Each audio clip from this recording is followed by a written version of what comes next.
Selamat pagi, perkenalkan nama saya Yosef Jokonius dari kelas 11 MIPA 4. Pada video kali ini saya akan membahas tentang dampak plastik terhadap lingkungan. Plastik sudah digunakan manusia sejak 50 tahun silam, yaitu hampir setiap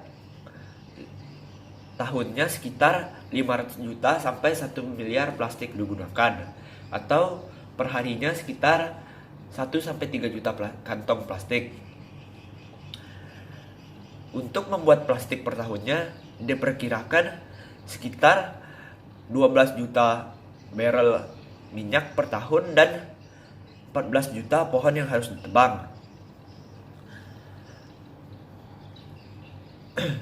Konsumsi yang berlebih terhadap plastik pun mengakibatkan jumlah sampah plastik yang sangat besar. Karena bukan berasal dari senyawa biologis, plastik memiliki sifat sulit untuk terdegradasi. Plastik diperkirakan membutuhkan waktu sekitar 100 hingga 500 tahun hingga dapat terdekomposisi, terurai dengan sempurna. Sampah kantong plastik dapat mencemari tanah, air, laut, bahkan udara. Sampah plastik yang sulit untuk terurai yang membutuhkan waktu sekitar 100 hingga 500 juta tahun untuk terurai akan mengakibatkan atau akan memberikan dampak, yaitu tercemarnya tanah, air tanah, dan makhluk bawah tanah. Racun-racun dari partikel plastik yang masuk dalam tanah akan membunuh hewan-hewan yang berada di dalam tanah atau di bawah tanah.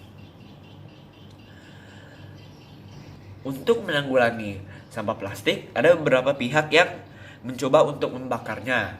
Tetapi proses ini atau proses pembakaran yang kurang sempurna dan tidak mengurai partikel plastik dengan sempurna, maka akan menjadi dioksin di udara. Bila manusia menghirup dioksin ini dapat mengakibatkan penyakit yang diantaranya kanker, gangguan sistem syaraf. Nah, pendapat atau pandangan saya, kita tidak bisa menyalahkan pemerintah atau pembuat kantong plastik, karena itu sudah merupakan kebiasaan dari kita. Mau pemerintah bagaimanapun dia melarang kita, tapi namanya sudah kebiasaan, itu susah sekali untuk dikurangi. Tapi kita bisa menggunakan cara seperti reduce, reuse, dan recycle. Atau kita bisa melakukan buang sampah pada tempatnya, agar biarpun sampahnya plastik, tapi tidak berhamburan ke tanah atau ke mana-mana. Hentikan penggunaan plastik sekali pakai. Jadi misalnya kita dapat ambil atau dapat plastik, kita bisa pakainya 3 atau 4 kali gitu. Misalnya 1 kali pakai, kita cuci lagi, itu pakai, cuci lagi. Kita juga bisa mengganti tempat makan atau tempat minum kita dengan bahan selain plastik. Misalnya kan ada tempat makan yang macam dari besi, nah, itu kita bisa pakai. Habis itu bawa kotak makan sendiri, dan jangan sampai kita membeli makanan di luar. Atau misalnya kita di kantin sekolah, kita usahakan membawa tempat sendiri atau membawa gelas sendiri. Kita juga harus menggantikan kebiasaan yang salah, seperti kebiasaan membakar sampah plastik. Karena sampah yang dibakar itu, asapnya itu menyebabkan gangguan seperti kanker atau gangguan saraf lainnya. Makanya kita juga harus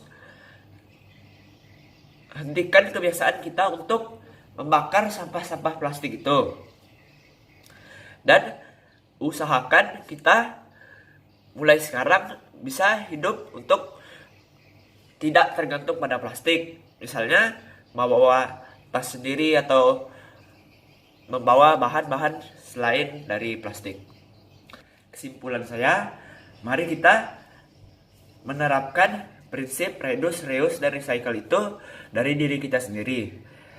Atau mari kita mengurangi penggunaan sampah plastik itu mulai dari diri kita, supaya kita juga bisa mengajarkannya ke orang lain atau ke orang-orang di sekitar kita untuk bagaimana cara mengurangi sampah atau limbah yang berbahan dari plastik. Sekian dari video saya, kurang dan lebihnya maafkan. Selamat pagi.